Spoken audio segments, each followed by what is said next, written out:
has your company failed in any way in these innovation ideas, and how was it treated in that Oh my gosh, failure? we don't have nearly enough time to talk about our failures. Like, there's so many. Like when I first came in, I was like, we should have mall kiosks. And I found myself 4 months in, like running a mall kiosk in Greater Columbus to see how this would work. We grew that to 10 kiosks across the country, and we really learned that was not going to work. And we've run toy catalog. We have so many things that have failed, but I think just as Trisha said, the question is, can you take learnings from them? Do you have the fortitude to really look in the mirror and say, why did that fail? And what does that tell us about either the strength of our brand? What insight does it give us about something else that could work?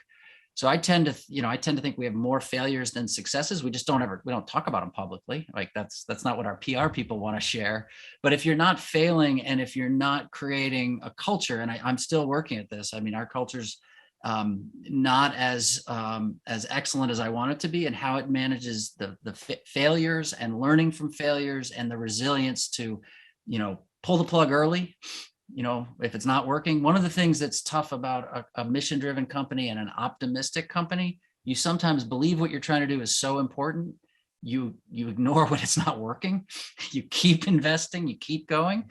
So there's a discipline about, you've got to go far enough to make sure you've learned, but you have to be willing to call it a failure, move on, and try something else. You want to get as many at-bats as you can and make sure you're learning from each one, and creating that culture. And I think culture is a key for me.